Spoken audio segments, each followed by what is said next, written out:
በጥይት ተብቶ በጣም ተጎድቷል እያለ ነው። ደም ያስፈልገዋል እያለ ነው። ምን ልታደርጊ ነው? ለዝና አልደውልለት። ልነግሪው ነው? አዎ፣ የት ሆስፒታል ነው ያለው አለሽ? አይ አልነገረኝም።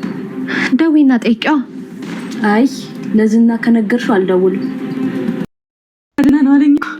በጣም እንጂ መድብል ግን ቃሉን አክባሪ ነው። በእናትሽ ቅመማ እቀፊኝ እስኪ እቀፊኝ በእናትሽ።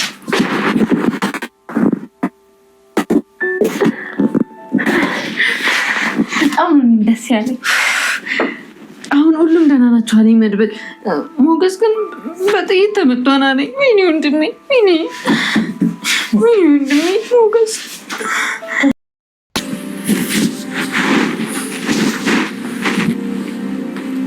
ብሩን አናስገባም አሉ አይደል? ከየት ያምጡ? ከየትም አባሽ ያምጡ። ዛሬ በህይወቴ አስተናግጄ የማላቀውን ሽንፈትን ያስተናገድኩት እኔ። ለወራት አንድ ክፍል ውስጥ ታስሬ የተቀመጥኩት። ቆይ ምን አደረግኩ? ብሩን አላስገባሽ። ስለዚህ በህይወቴ አድርጌ የማላቀውን ነገር እንደማደርግ አሳይሻለሁ። ሰላም ሰላም፣ እንደምን አላችሁ? የምሳሌ ድራማ ተከታታዮች በያላችሁበት ሰላማችሁ ይብዛያል። እንግዲህ ዛሬ በክፍል 104 ይዘንላችሁ ቀርበናል ማለት ነው። እንግዲህ ክፍል 103 ላይ ያው እንደምታውቁት እነ መድብል ብሩክን ይዘው ሲወጡ ሞገስ በጥይት ተመቶ ነበረ ማለት ነው። ሞገስ መሞት የለበትም አለበት የሚለው ውስጥ ውዝግብ ላይ ነበርን ማለት ነው። እንግዲህ ሞገስ በዛሬው ክፍል ሳይሞት ሀሪፉን አግኝተነዋል። ሀሪፉን ባይባል ያው ለሆስፒታል በቅቷል ማለት ነው። ደም ልገሳ እንደሚያስፈልገው እና የኦብለር ታይፕ ደም እንደሚያስፈልገው አይተናል ማለት ነው። ያው እንግዲህ ኦብለር ታይፕ ሲጠየቁ ሁላቸውም እንደሌላቸው ተናግረዋል ማለት ነው። እንግዲህ ካልጠበቁት ከኤፍራታ የኦብለር ታይፕ ተገኝቶ ተለግሶለት አሪፍ ሆኗል ማለት ነው። እንግዲህ ደብሙ ሲገኝም ያው በመከራ እንደተገኘ በብር ምናምን ተደራድሮ መድብል እንዲደርስለት ዙሮ ደርሶለታል ማለት ነው። ለጓደኛው ሲል ብዙ መስዋዕትን ከፍሏል። እንግዲህ መድብል ያው የሞገስን ውለታ ብሩክ እንዴት አድርጎ ነው መክፈል የሚችለው እያለ ነው። ብሩክ ቢሆን ማለት ያ ጥይት ብሩክ ላይ ቢያርፍ ሰከንዳት አይፈጁበትም ነበረ ለመሞት ማለት ነው። ምክንያቱም በብዙ ነገር ስለተጎዳ እሱ ሊከብደው ይችላል፣ መቋቋም አይችልም ማለት ነው። እንግዲህ ማናት ማህሌትና መድብልና ዋናው ስሟ የማህሌት እህት ማን ነበር? እነሱ ተነጋግረው እንግዲህ ያው ኤፍራታ ማለት ነው ለኤፍራታ እንደዚህ ሲላት በብር ካልሆነ ያው እንዳትሄጂ ያለቻት የብር ነገር ሞታቸው ነው። ሂዳ ደሟን ለግሳ መታለች ማለት ነው። እንግዲህ ዋናው መለገሷ ነው። እንዴት ዳጣ አይነቱበት ደምሽ አይነት ምንድነው ስትባል ቀይ ነው ደም ከለሩን ቀየረ እንዴ ላሙድ አልያዘችም እና ዞሮ ሞገስ የሚስቲቱ ደምኦ ነበረ፣ ግን ለእሷ እንዳትናገሩብኝ ብሏል። እንግዲህ እሷ ደግሞ ያ ጠበቃ ተብዬው እያናዘዛት ነበረ። ምን እንዴት እንደሚያስጠላ እና እንግዲህ ያው ዛሬ ምሳሌም አባትሽ ይመጣል ተብላ ደስ ብሏት ቤታቸውን እያጸዳዱ ነበረ።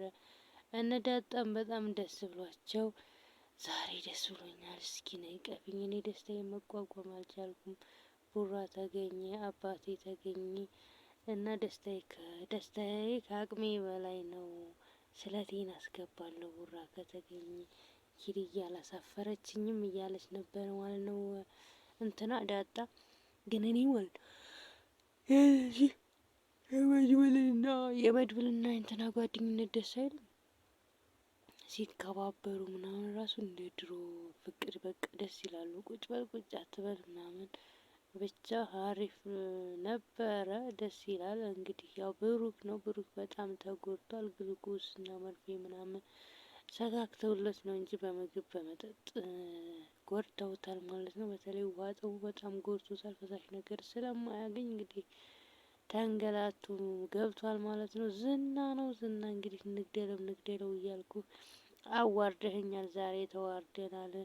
ብዙዎቹ ፌንት ነቅለዋል፣ ብዙዎቹ ደግሞ የት እንደሄዱ አላውቅም። እንግዲህ ተወሯል፣ ብሩክን ይዘውት ወጥተዋል ብሎ ለካሌብ ተናግሯል ማለት ነው። ካሌብም ይሄ ትልቅ ውርደት ነው፣ ህይወታችን ተዋርደን እማናውቀው ውርደት ነው እያለው ነበረ። እንግዲህ ዝና በጣም ተናዶ ነበረ። ከዛ ግቢ እንግዲህ ከዚህ ውጭ ከብሩክ ውጭ ማንም የወጣ እንደሌለ ነው የተናገረው ማለት ነው። ያው እንግዲህ በዛሬው ክፍል ደግሞ ያው በዚህ ብስጭት ተበሳጭቶ ዝና የሆነች ያገታት ልጅ ነበረች። አባትሽንና እናትሽን 500,000 ብር በምልክላቸው አካውንት አስልኪ እያላት ነበረ። እንግዲህ ልጅቱም ከየት ያመጣሉ እነሱን ለአንድ ወር ከዚህ አንድ ክፍል ቤት ዝም ብዬ ተዘግቼ ኖርኩ ነኝ፣ ከየት ያመጣሉ ስትለው እንግዲህ የማይሆን ነገር አራምዳለሁ በህይወት ደርሶብኝ የማያውቀው ነገር ነው የደረሰብኝ፣ ምክንያቱም ይህን ጭካኔ ስለቀነስኩ ነው እንደዚህ የደረሰብኝ እያላት ነበር ማለት ነው። ያው እንግዲህ ልደፍራት እንደሆነ ስታስብ አስልካለሁ ብላ አታለዋለች፣ ተስማምቻለሁ ብላለች ማለት ነው። እንግዲህ መላክ አለመላኩ እንግዲህ እግዚአብሔር ነው የሚያውቀው። ለዛሬው ደግሞ ዙሮ አልፏታል ማለት ነው። እንግዲህ ዳጣ ደግሞ ሞገስ ደም ተለገሰ ስትባል ማለት ነው። ሞገስ ሌላ ሰው ነው የሚሆነው በቃ ምናምን አላለችም። እንግዲህ ደም ስለተለገሰለት ብቻ ሞገስ ሌላ ሰው አይሆንም እያለች እያስረዳቻት ነበረ። እንግዲህ ሞገስ እንግዲህ ከኖረ ኑሮ ከክፍል 1 ጀምሮ እስከ ክፍል ምናምን ሲሰራ በክፍል 103 እና 104 ላይ ግን ጎበዝ ሆኗል ማለት ነው። እንግዲህ ቀጥልበት። ያው ለሚስትህም ባድ ለመሆን እንደዚህ ኮስታራ መሆን አለብህ። ያው የዝና ውጤት የመድብል ውጤት ነው ብዬ አስባለሁ። ይሄን ሁሉ ያደረገው እንግዲህ የሁሉ ሲፈጠር ሉላ አላወቀችም። በቴክስት ግን ደህና ነኝ ብሎ ጽፎላታል። ያንን ብቻ ስላመነች ደህና እንደሆነ ነው የምታስበው ማለት ነው። መጨረሻ ላይ ስትሰማ ምን ይፈጠራል ምናምን የሚለውን እንግዲህ በኔክስት ፓርት የምናይ ይሆናል። ያው እንግዲህ በስተመጨረሻም እንግዲህ ቤቱም ተጸዳ፣ ስለቱም ተገባ፣ ምንም ተባለ ደሙም ተለገሰ።